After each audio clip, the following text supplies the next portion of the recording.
अंजलि मुझे बख्श दे। मैं तुझे 1 लाख रुपए देने के लिए तैयार हूँ। तूने मुझे बहुत हर्ट किया है और अब ये पैसे देके मेरा मुंह बंद करवाना चाहता है। मैं तुझे 1.5 लाख रुपए देता हूँ, तू बस मुझे माफ कर दे। छूना भी मत मुझे, समझा? और अब मैं रुकने वाली नहीं हूँ। तू नहीं रुकेगी, तू अब देख मैं अब क्या करता हूँ। तू पागल हो गया है क्या? ये नाटक मत कर। ये नाटक नहीं है अंजलि, तू देख।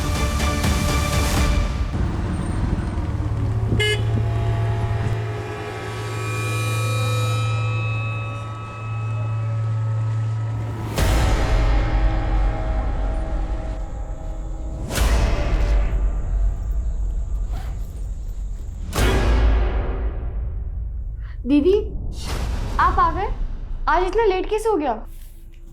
कुछ नहीं, बस ऐसे बहुत अजीब फील हो रहा है प्रिया।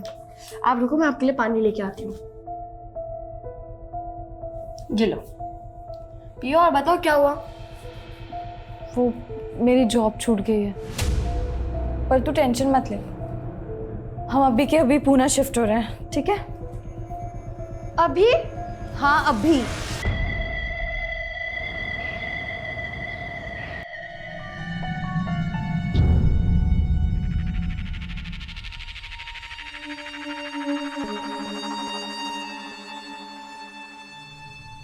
घर तो अच्छा है, लेकिन रेंट कितना है? मैंने बताया तो था ना, 6,000 रुपये महीना।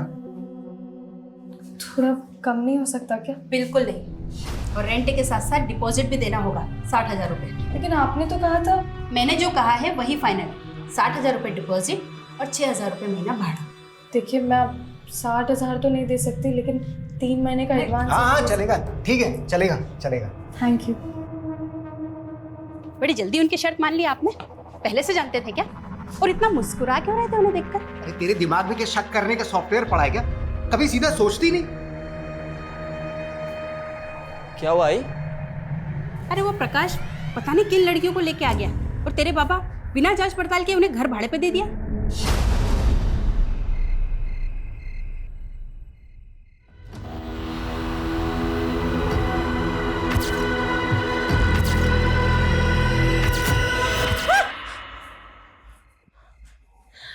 दीदी आप ठीक हो? हाँ। आपको फिर से वो सपना है ना दीदी? हाँ, सपना ही था। दीदी आपने मेडिसिन ली थी, आपको फिर से वो इल्यूजन हो रहा है। फैन क्यों बंद है? वो दीदी लाइट नहीं आ रही है।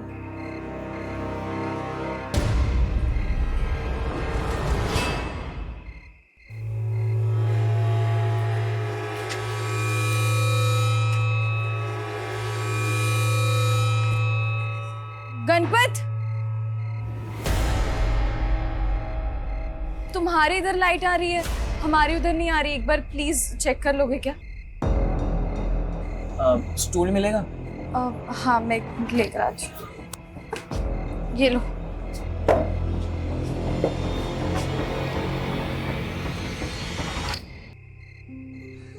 हमसे गिर गया था, पावर शेडिंग की वजह से शायद। Thank you. संभाल के।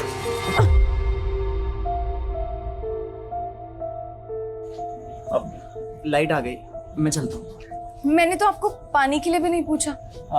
नहीं इट्स ओके, मुझे वैसे भी रात भर पढ़ाई करनी है। तो कॉफी बना देती हूँ, रात भर नींद भी नहीं आएगी। नहीं इट्स ओके, चलेगा। अरे आओ ना, आओ आओ चलो। अरे कोई बात नहीं, चलेगा। बैठो, मैं बना के लेकर आती हूँ। बैठो। इतनी रात को तू यहाँ पे क्या कर रहा है? अरे वो आंटी मैंने बुलाया था क्योंकि मेरे घर की लाइट चली गई थी। लाइट जाने का बहाना बनाकर तूने मेरे बेटे को यहाँ पर बुलाया है? क्या? आई कुछ भी तू मत। तो चुप ही कर, तू जानता नहीं है ऐसी लड़कियों को? अरे इनका तो काम ही है अच्छे घर के लड़कों को फंसाकर उनका इस्तेमाल। बस करो आंटी, मैं चुप हूँ तो मतलब आप कुछ भी बोली जा रही हो? तुम मुझसे जबान लड़ाएगी 2 टके की लड़की। खबरदार जो आपने ये सब लैंग्वेजेस यूज किया। हाँ तो क्या कर लेगी तू? क्या हुआ क्या? आप तो चुप ही करो। आपको कहा था ना इन लड़कियों को भाड़े पे मत रखो।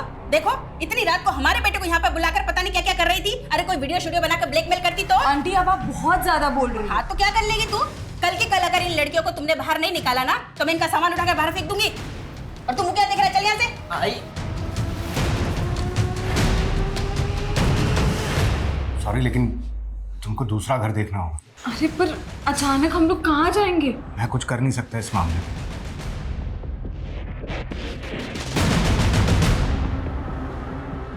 मुझे तो लगता है तेरी बीवी तेरे आसपास किसी लड़की को देखना ही नहीं चाहती। अरे मैं खुद तंग आ गया हूँ अपनी बीवी से। और ये जो लड़की है ना, ये भी कम नहीं है, उल्टी नदी बहा रही है। मेरे बेटे पर लट्टू हो रही है वो। क्या? वो लड़की तो बड़ी तेज निकली। ऐसे कैसे घर छोड़ दे? मैं ही घर छोड़ के कहीं नहीं जाने वाली। और अब मैं उन लोगों को बताऊंगी कि मैं क्या क्या कर सकती हूँ। पर दीदी, गलती आपकी भी तो थी ना। आपको पता है आंटी का नेचर, फिर भी आपने गणपत को बुलाया।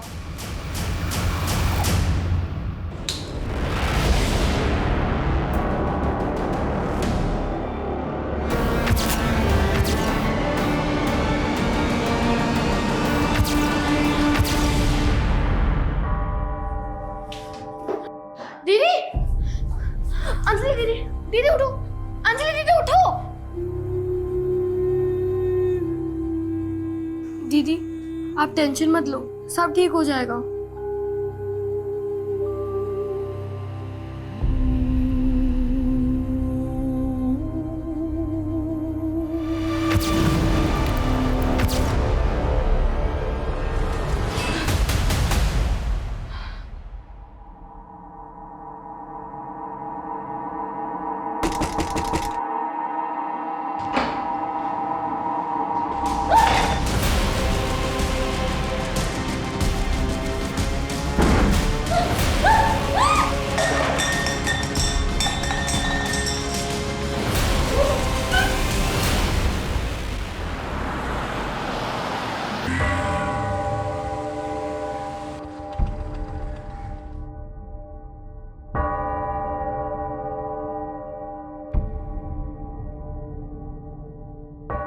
देखिए, डरिए मत। जो भी बात है साफ साफ बताइए। घबराने की जरूरत नहीं। बोलिए, क्या हुआ? सर, मेरा गैंग रेप हुआ है। कितने लोग थे? 2 नहीं, ये शायद 3। आप जानती हैं हमें? बहुत अंधेरा था, मैं किसी का चेहरा देख नहीं सकी। कहाँ हुआ? मेरे घर। घर पे? आपकी फैमिली कहाँ रहती है? मैं अपनी छोटी बहन के साथ रहती हूँ। हम रेंट पर रहते हैं। Sir, please help me. घबराइए मत, सब ठीक हो जाएगा। हम मदद करेंगे हर तरह से। लेकिन पहले हमें आपका मेडिकल करवाना पड़ेगा।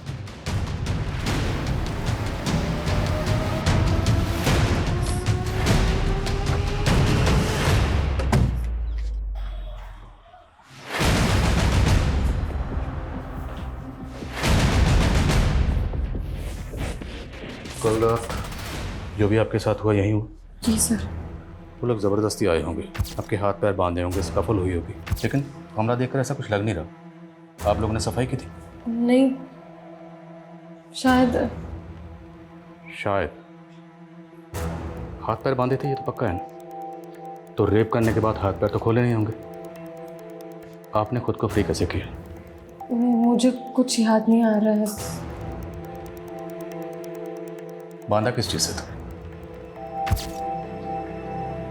इलेक्ट्रिक वायर था। कोई वायर नजर नहीं आ रहा। शायद उन्होंने मुझे खोला होगा और शायद वायर अपने साथ ले गए। ये आपकी बहन है? जी। ये कल रात यहीं थी? क्या नाम है बेटा? प्रिया। प्रिया बेटा, कल रात आपकी बहन के साथ क्या हुआ था? देखा था आपने? कुछ सुना था?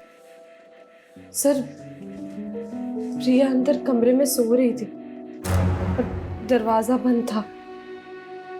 पर सुबह उठ के मैंने उसे सब बताया।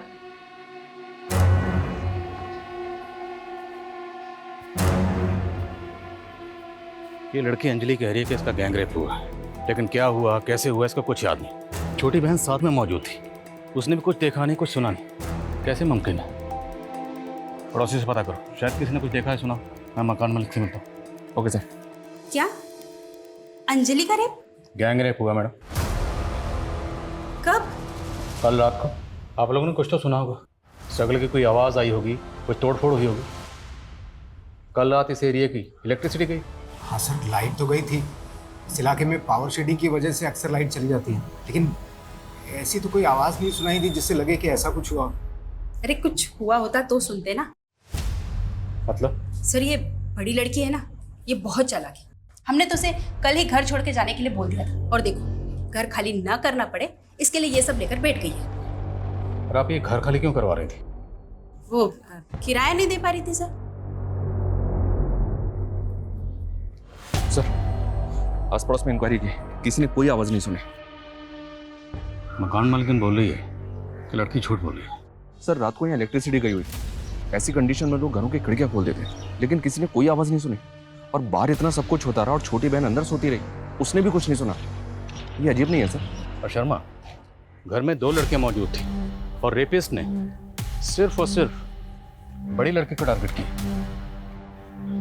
मेडिकल रिपोर्ट आने दो, पता चल जाएगा क्या चेक करें। Okay sir.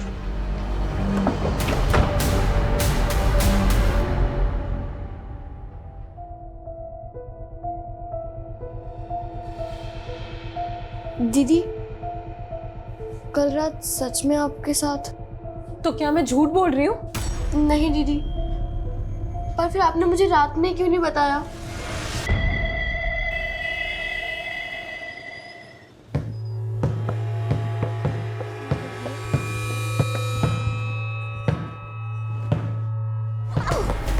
अमिता, आराम से। नम्रता, ये क्या हो रहा है? दीदी मैं खेल रही थी, दिन भर बस खेलना ही है तुमको? कभी पढ़ाई भी कर लिया करो। जाओ अंदर जाके पढ़ाई करो। तुम्हें छोटी बहन है यार, कभी तो प्यार से बात कर लिया करो। तुम्हें बड़ा प्यार आ रहा है इस पे? मतलब क्या तुम्हारा? बस मतलब तुम सब समझते हो। दिमाग खराब हो गया क्या तुम्हारा? दिमाग खराब ही है मेरा कि माँ के गुजरने के बाद नम्रता को यहाँ ले आई।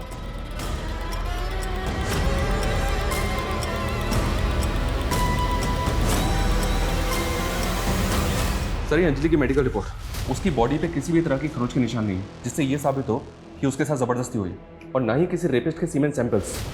रिपोर्ट्स भी कंफर्म नहीं कर रहे हैं सर कि उसके साथ रेप हुआ है, हालांकि लड़की सेक्सुअली एक्टिव थी। अंजलि की बॉडी पे किसी रेपिस्ट के सेमेन नहीं मिले और उनके घर पर उन 2 बहनों के अलावा किसी तीसरे शख्स के फिंगरप्रिंट्स नहीं मिले। अंजलि की मकान मालिक ने बोला था सर कि अंजलि झूठ बोल रही है, और ये रिपोर्ट्स भी इसी तरफ इशारा कर रही हैं। देखते हैं अंजलि इस बारे में क्या कहती है। हाँ सर, ये बात सच है कि मकान मालिक ने हमें घर खाली करने को कहा था, लेकिन सर मैं झूठ नहीं बोल रही हूँ, मेरा सच में रेप हुआ है। गैंग रेप कहा था? हाँ। और आपकी बॉडी पर किसी रेपिस्ट के सेमन नहीं मिले। लेकिन सर उन लोगों ने मेरे साथ जबरदस्ती की थी। हाँ लेकिन उन लोगों ने मेरे साथ रेप करने के बाद मुझे जबरदस्ती नहला दिया था। सर शायद इसी वजह से सिमन। ये आपने हमें पहले क्यों नहीं बताया? सर मैं बहुत ज्यादा पैनिक हो गई थी, मेरे साथ इतना सब कुछ हुआ लेकिन आप लोग भरोसा करने के लिए तैयार ही नहीं। मीडिया वाले सही कहते हैं, आप लोग के इसी रवैये की वजह से ना 90% ऑफ रेप विक्टिम रिपोर्ट लिखवाने से डरते हैं। देखिए हम खुद कुछ नहीं कह रहे हैं, ये सब आपकी मेडिकल रिपोर्ट में लिख रहा है, और आपकी बहन भी तो मौजूद थी। ये बेटा हमें वाकई समझ में नहीं आ रहा, आपकी बहन के साथ इतना कुछ हुआ, आपने कुछ देखा नहीं, कुछ सुना नहीं, कैसे? वो सर, मुझे उस दिन फीवर था, इसलिए मैं दवाई लेकर सो गई थी, शायद इसलिए मेरी आंखें नहीं खुली। सर मुझे ऐसा लग रहा है कि अंजलि ने अपनी बहन को रटा दिया है, जो उसे हमारे सामने क्या बोलना। एक काम करते हैं, अंजलि से थोड़ा सख्ती से इंक्वायरी करते हैं। नहीं कर सकते, देखा नहीं तो कैसे मीडिया का हवाला देकर रेप विक्टिम्स की बातें कर रही थी। अगर हमने ऐसा किया तो मीडिया में बवाल मचाएगी कि हम उसकी बात सुन नहीं रहे। तो फिर क्या करना चाहिए सर? पता करना होगा कि अंजलि झूठ किस मकसद से बोल रही है।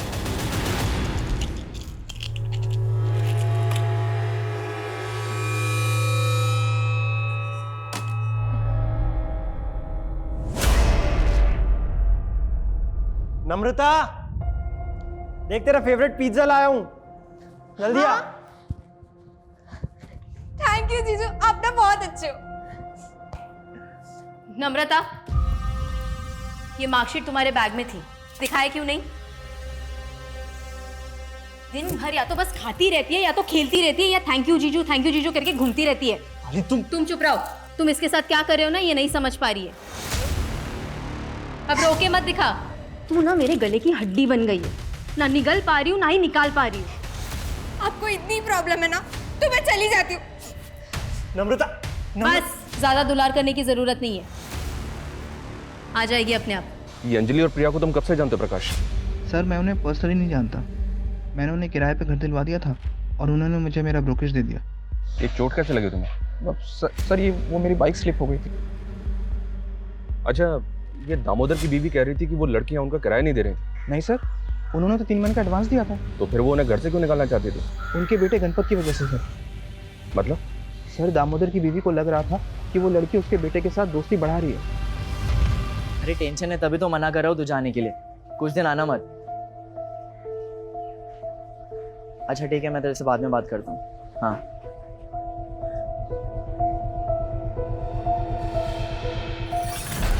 अरे आजकल तो हर रात सुहाग रात। हाँ फिर मुझे मालूम नहीं था कि तेरी जोड़ी ऐसे रास आएगी। अरे भाई तू बस देखता जा, अपना धंधा भी बढ़ेगा और मजे तो मजे भी होते रहेंगे। अच्छा फिर बॉस कौन है मालूम है ना? कौन है बॉस? एक चीज याद रखना, क्या? 30% तू और 70% मैं। मतलब बॉस तू है? आजा तेरे को खाना खिलाता हूँ। अरे बैठ। अरे नरेंद्र, क्या चश्मा पहना है नरेंद्र। ये ले तेरे लिए इम्पोर्टेंट सिगरेट है, कस्टम का माल है। कश कश के पीना। क्या सच बोलो ना, वहाँ दे दे। तो सिगरेट पी के मुझे फेफड़े जला के जल्दी नहीं मरना है। दिन की 3 सिगरेट पीता हूँ बस है भाई। वादे का पक्का नरेंद्र। क्या खिला दिया तू उसको? तू कुछ भी बोलती है इसके लिए बन जाती है पत्थर की लकीर। हाँ तू तो मेरी हर बात भजियो जैसी तल देता है ना। छोड़ ना यार, मेरे को भूख लगी है, कुछ खिला दे। फ्री में नहीं दूंगी। इतनी महंगी सिगरेट पिलाता हूँ उसको मैं। हाँ, और तू क्या मेरी माँ हो के तू ऐसा दुकान वाली बात करेगी? तुझे बड़ी पड़ी है अपनी माँ बाप की। बाप की आंखें नहीं है, माँ के घुटनों में दर्द रहता है। कभी बटाता है तू हमारा हाथ? मुझे ये स्टॉल वॉल में इंटरेस्ट नहीं है। अपना देखना यही सड़क पे एक आलीशान रेस्टोरेंट होगा, फिर रेस्टोरेंट पे जाके खाना खा। सर मैंने अंजलि के पिछले दिनों के मोमेंट्स चेक किए। वो पिछले 2 महीने से अलग अलग ऑफिस में इंटरव्यू दे रही है जॉब के लिए, लेकिन अभी तक जॉब मिली नहीं उसको। मतलब जॉबलेस थी? Yes sir. उसकी मकान मालकिन भी कह रही थी कोई किराया नहीं दे पा रही थी। तो क्या मतलब मकान खाली ना करना पड़े सिर्फ इसलिए कोई लड़की इतना बड़ा झूठ बोलेगी? हो सकता है सर उसे कोई दिमागी परेशानी। कैसी दिमागी परेशानी? उसके घर के पास एक केमिस्ट है सर, जहाँ अंजलि हर फ्राइडे जाती है और 1 हफ्ते की दवाइयाँ खरीदती है। मैंने उस केमिस्ट से बात की, उसने बताया कि अंजलि ये दवाइयाँ साइकाट्रिस्ट के प्रेस्क्रिप्शन पे खरीद रही है। नासिक की सर्वदीप डिस्पेंसरी की प्रेस्क्रिप्शन थी वो। सर क्या मैं आपको पागल लगती हूँ? बिल्कुल नहीं। पर आपको मेंटल हेल्थ के क्या इश्यूज हैं? किस चीज़ की मेडिसिन ले रही हैं आप? मैं मेंटल स्ट्रेस से गुजर रही हूँ। कैसी स्ट्रेस? सर लाइफ में स्ट्रेस कम नहीं है। जॉब का स्ट्रेस, सर्वाइवल का स्ट्रेस, रेंट का स्ट्रेस और प्लस मेरी बहन का फीस का स्ट्रेस। सर मेरे अलावा मेरी बहन का इस दुनिया में कोई नहीं है।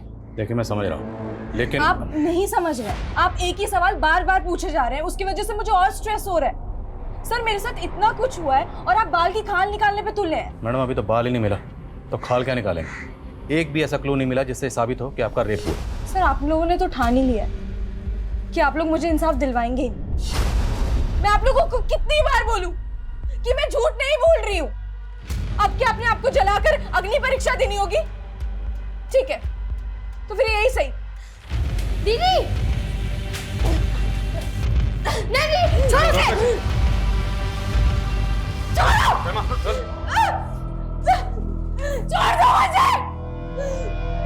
अगर आप लोग इंसाफ नहीं दिला सकते ना तो मैं जाने दो।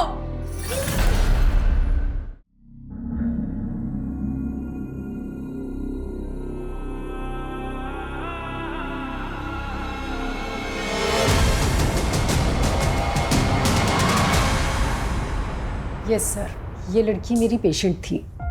4 महीने पहले ही मेरे पास आई थी। मुझे ना बहुत ज़्यादा स्ट्रेस है, पूरी रात नींद नहीं आती है। प्रॉब्लम क्या है? वो सपना। सपना? उसको चलता हुआ देखती हूँ। मैंने इससे 2 सेशन ही बात की थी और मैं समझ गई थी कि ये कोई सपना नहीं है बल्कि उसका कोई पास्ट है जिसमें उसने किसी जिंदा औरत को जलते हुए विटनेस किया है। तो क्या अंजलि ने आपको ये बताया था कि उस औरत से उसका रिश्ता क्या है? एक्चुअली उसने खुलकर कुछ भी नहीं बताया, बल्कि मैं सोच रही थी कि नेक्स्ट सेशन में उसे डीपली डिस्कस करूंगी, पर उसने तो आना ही बंद कर दिया। वो नासिक में कहाँ रहती है? शायद गणेश नगर, वहीं पास में ही कोई अनुवा केमिकल्स करके कोई एक कंपनी है, शायद उसी में काम करती थी। क्या अंजलि ने रेप केस फाइल किया है? उसने तो हमें ये बताया कि उसका गैंग रेप हुआ है। पर सर ये सब किया किसने? वो तो अंजलि को भी नहीं पता है, लेकिन हम ये जानना चाहते हैं कि उसने यहाँ का जॉब क्यों छोड़ा। सर वो जॉब करने आई कहाँ थी? मतलब? सर मुझे आपको बताने से बहुत डर लग रहा है, लेकिन आपको कहीं और से सच्चाई पता चले इससे पहले मैं आपको सच बता देता हूँ। भाई बहुत तगड़ा ऑर्डर लगा इस बार हाथ। क्या बात है। 1 kg कानपुर ले जाना है, रिस्क तो है, पता क्या करें। नरेंद्र, अरे मेरा बाप कब काम आएगा? सुन, ये दिव्या लोग है ना, ये लोग को क्या मिलता है मालूम है? हमदर्दी। ये लोग का चेकिंग होने का चांसेस बहुत कम है। नासिक में स्टोर मैनेजर कुणाल को रेप की धमकी देकर ब्लैकमेल कर रही थी, और यहाँ पे ये गैंग रेप चल क्या रहा है? कुणाल झूठ बोल रहा है सर, वो मुझे मोलेस्ट कर रहा था। 1.5 लाख रुपए लिए थे तुमने कुणाल से, ट्रांजैक्शन का प्रूफ है हमारे पास। हाँ मैंने उससे 1.5 लाख रुपए लिए थे, लेकिन वो मुझे मोलेस्ट कर रहा था। मैंने उसके खिलाफ कंप्लेंट करने का भी सोचा, लेकिन जब उसने सुसाइड करने की कोशिश की तो मैं पीछे हट गई। सर मैं आपको गुमराह करने की कोशिश नहीं कर रही, मुझे तो ऐसा लग रहा है कुणाल आपको गुमराह करने की कोशिश कर रहा है। कहीं ऐसा तो नहीं उस रात कुणाल ही आया था मुझसे बदला लेने के लिए? हमने बार बार पूछा कि आपके साथ जो भी हुआ वो किसने किया, कौन था, कुछ याद नहीं आया, और अब अचानक कुणाल पे शक। नई कहानी। वैसे और भी कई कहानियाँ हैं जो पता चली हैं। वो औरत कौन है जो जिंदा जली? साइकियाट्रिस्ट ने सब कुछ बता दिया। और भी किसी क्राइम में इन्वॉल्व हो? सर मैंने कभी कोई क्राइम नहीं किया है। वो औरत कौन थी जो जिंदा जली? वो हमारी माँ थी सर, जिसको हमारी आंखों के सामने जिंदा जला दिया गया। किसने जलाया? हमारे गांव वालों ने, जिसमें हमारा बाप भी शामिल था। हमारे बाप का बस चलता तो हमें बेच देता, उससे पीछा छुड़ाने के लिए हमें यहाँ आना पड़ा। मकान मालिक को बोला था कि माँ बाप मर चुके हैं, अब कह रही हो कि बाप जिंदा है, उसी ने माँ को मारा। झूठ क्यों बोला? हाँ सर मैंने झूठ बोला, अगर सच बोलती तो वो हमें किराए पे भी नहीं रखती।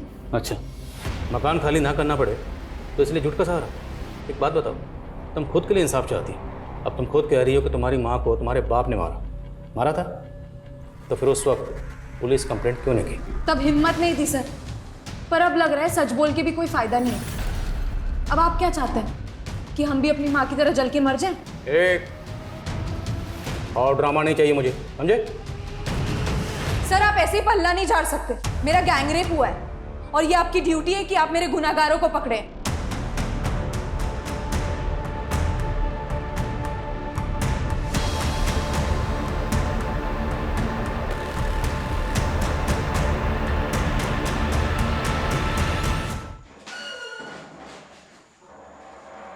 ये काफी सदमे में है।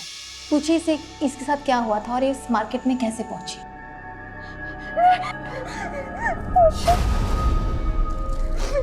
तू ठीक है ना? मेरा रेप हुआ है दीदी। क्या?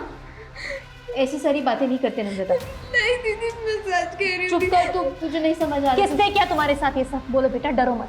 नहीं मैम, इसके साथ कुछ नहीं हुआ है। ये झूठ बोल रही है। झूठ बोल रही है? अभी इसने खुद कहा। मैंने कहा ना आपसे, इसके साथ कुछ नहीं हुआ है। ये बस हमसे नाराज थी इसीलिए घर से भाग गई थी। हमें इससे बात करने दो। मैम मैंने कहा ना आपको इसके साथ कुछ नहीं हुआ है। तू बता ना इनको, बता इनको। बोलो। देख लिया आपने, ठीक है, ये इसके साथ कुछ नहीं हुआ है। नम्रता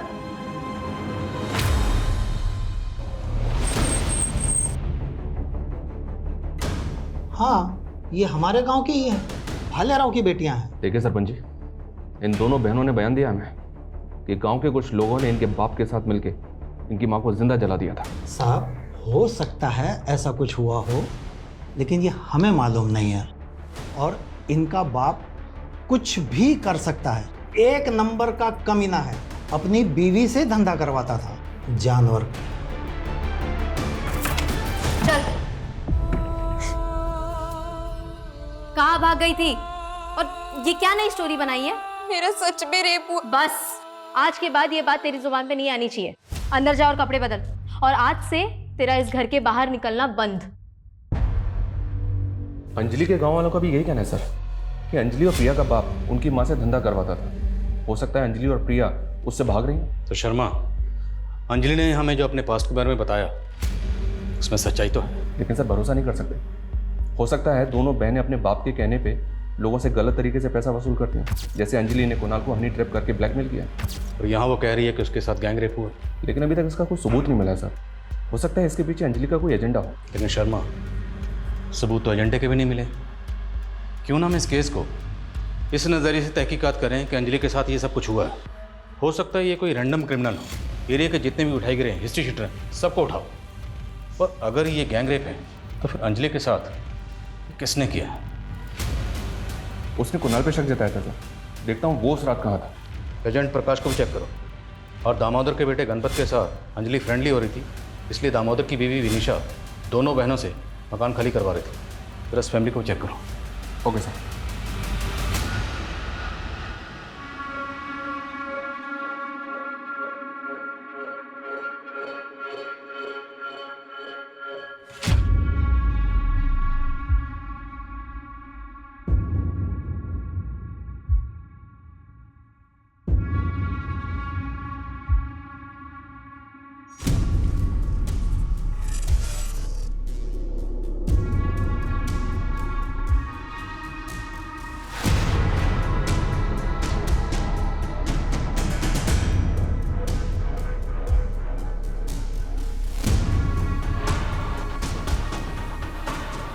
मेरे फोन में क्या चेक कर रही है? यही कि उस रात तुमने किसे कॉल किया?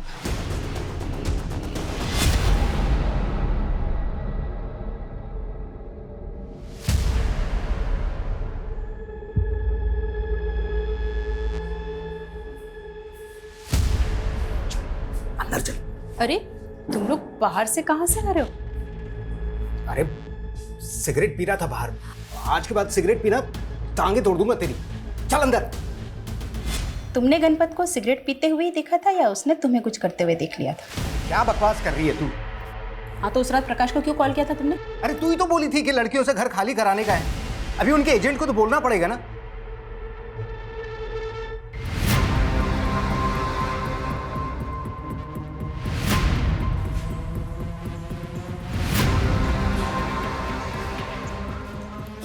क्या हुआ है? उस रात तेरे पापा ने तुझे सिगरेट पीते ही पकड़ा था ना, या कुछ और करते हुए? क्या बोल रही है आई? यही कि तेरा बाप तुझे बचा रहा है या तू अपने बाप को बचा रहा है?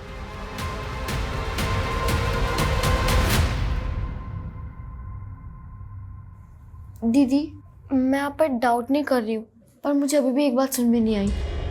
मैं भले उस रात दवाई लेकर सो गई थी, पर आप चिल्लाते तो कोई ना कोई तो सुनता। जोर जोर से चिल्ला सकती थी, लेकिन मैंने ज्यादा स्ट्रगल नहीं किया तेरी वजह से। मेरी वजह से? क्योंकि अगर मैं चिल्लाती तो तू भी उठ जाती, और फिर उन लोगों को पता चल जाता तो जैसे मेरे साथ किया वैसे तेरे साथ भी करते।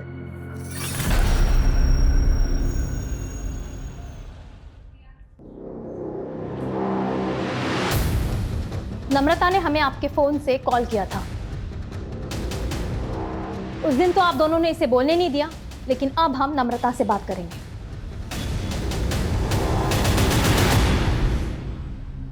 घबराओ मत बेटा, बोलो। मैं दीदी से गुस्सा थी और दूर चली गई थी। वहां बहुत अंधेरा था। कौन था वो? तुम जानती थी उसको? अंजलि है बेटा।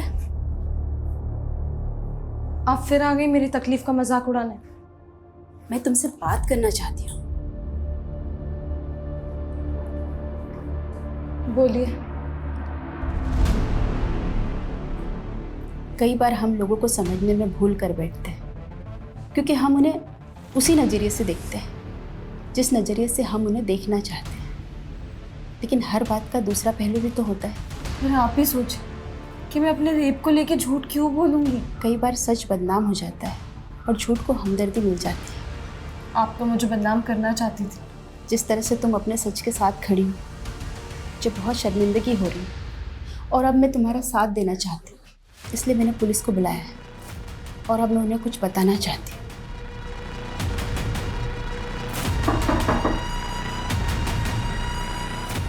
सर, उस रात मैंने यहाँ से कुछ आवाज़ें सुनी थी।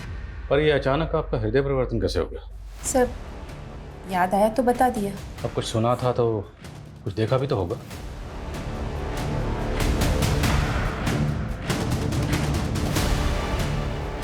कुछ देखा था? नहीं सर, देखा तो कुछ नहीं था।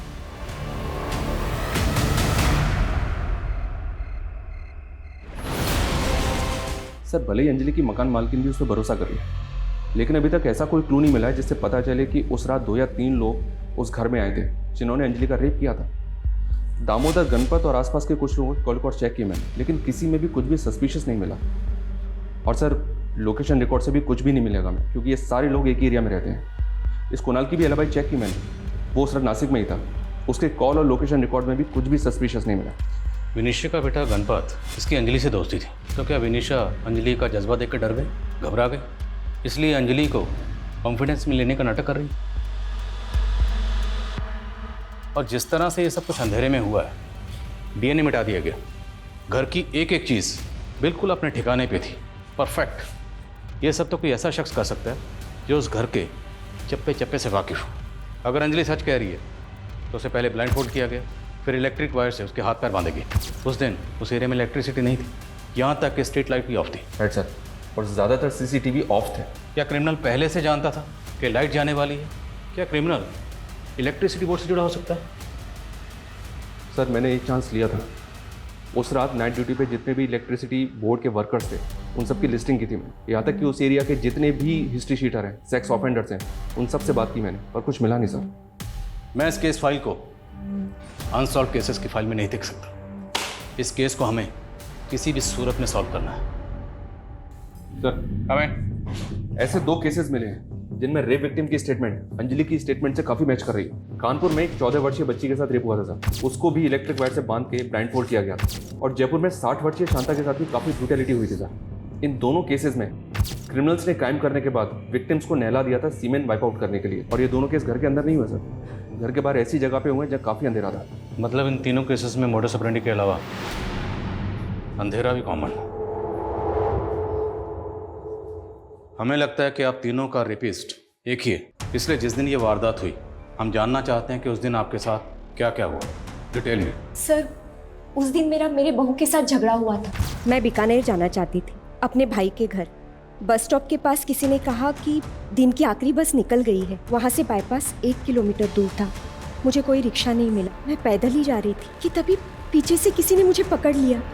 मैं दीदी से गुस्सा थी, मुझे तो घर भी नहीं जाना था और मुझे एक बेगर ने परेशान करने की कोशिश की थी। उसने मुझ पर इत्र डाल दिया था। मुझे भूख लग रही थी तो मैंने देखा कि एक बैंक्वेट में फंक्शन हो रहा था। मैंने अंदर जाने की कोशिश की तो वहाँ के गेट कीपर ने मुझे बाहर निकाल दिया। सुनो बेटा। फिर एक ब्लाइंड अंकल ने मुझे खाने के लिए बिस्किट्स दिए। मैं वहाँ से भी चली गई थी। थोड़ी ही आगे जाके किसी ने मुझे पकड़ लिया। लेकिन सर, उस इंसिडेंट के 2 दिन पहले एक ब्लाइंड मैन आया था मेरे घर पे।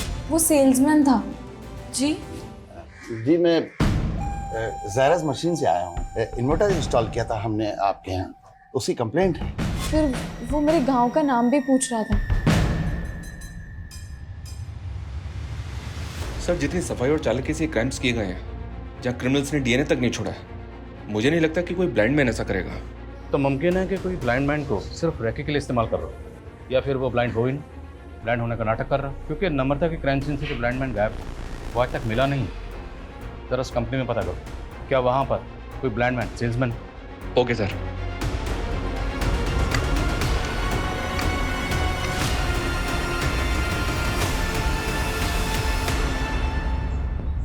नरेंद्र, हाँ किरण हमेशा लेट आता है। हाँ, अब क्या कर सकते हैं। देख किरण, आ गया। कितना वेट कराता है तू? अरे वेट मैं कहाँ करवाता हूँ, वेट तो तू करवाता है। हाँ? हर औरत के साथ सबसे पहले लगता है। हाँ? और इतना लंबा लगता है कि हमें इंतजार करना पड़ता है।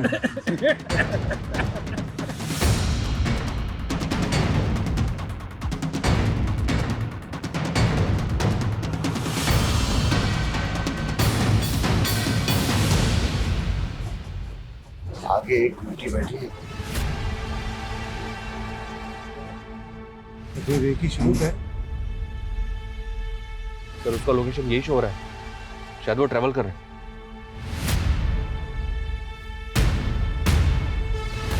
कहीं वो इस बस में तो ट्रैवल नहीं कर रहा? हो सकता है सर। फॉलो करो बस को।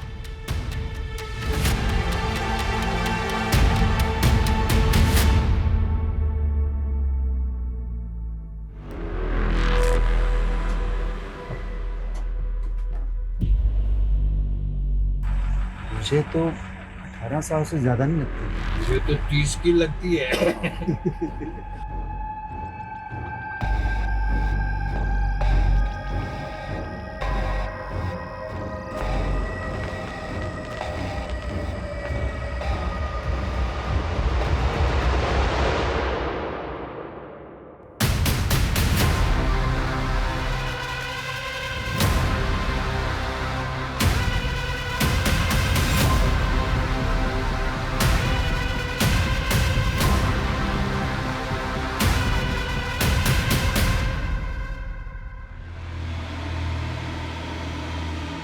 हमें लग रहा था कि कोर्ट में इनका जुर्म साबित करना मुश्किल होगा, पर इनकी हरकतें अपने आप में सबूत है।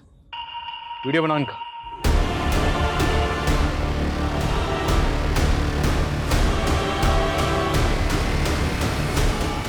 पुलिस लड़की को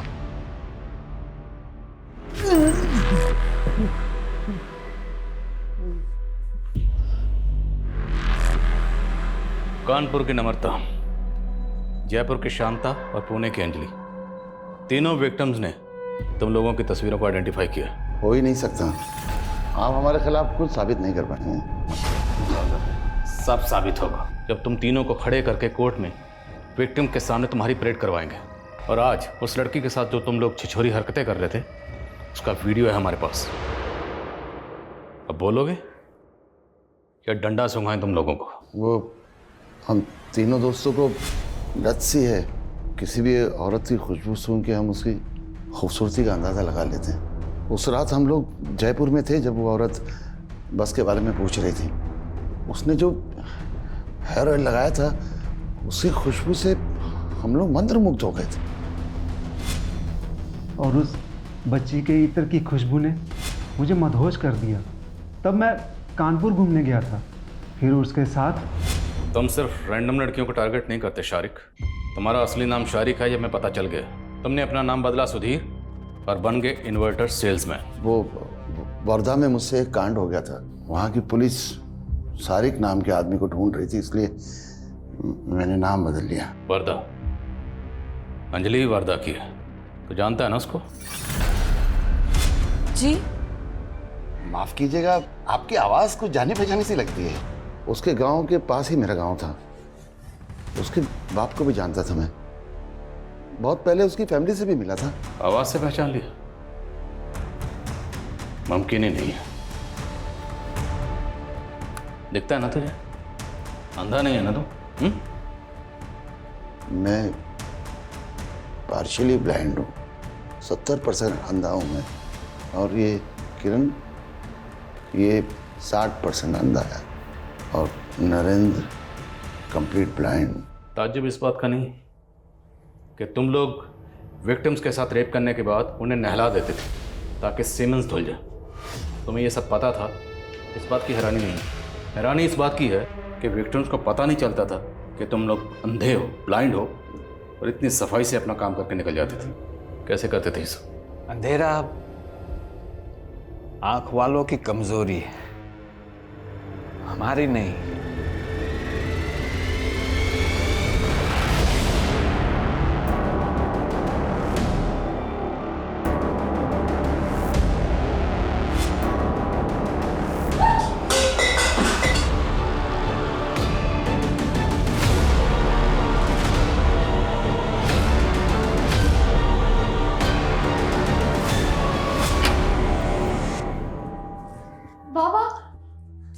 बेटा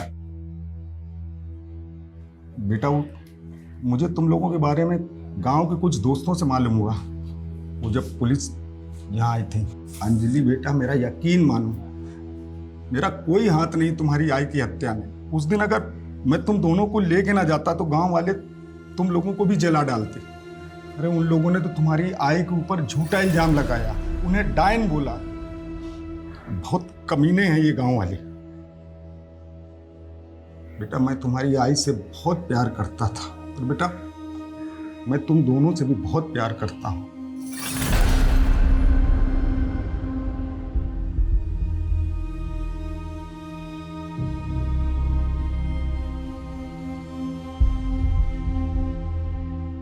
ऐसे स्ट्रेंज केस के बारे में तो मैंने कभी नहीं सुना था सर। मुझे तो अब भी सोच के ये ताज्जुब हो रहा है कि हमने ऐसे लोगों को अरेस्ट किया है जिनके प्रति लोगों का रवैया हमदर्दी भरा ही होता है। इसलिए तो कभी किसी ने इन पर शक ही नहीं किया। दरअसल इस तरह के लोगों की रॉन्ग इंटेंशन को लोग कभी भांप ही नहीं पाते, पर इन विक्टिम्स की आपबीती से लोगों को सबक लेना चाहिए और हमेशा सतर्क रहना चाहिए। और एक बात सर, अंजलि अपनी माँ की हत्या के इंसाफ के लिए लड़ना चाहती है। उसने मदद मांगी हमसे। हमारा काम ही है मजलूम को इंसाफ दिलाना और लोगों को मदद करना, वो हम करेंगे।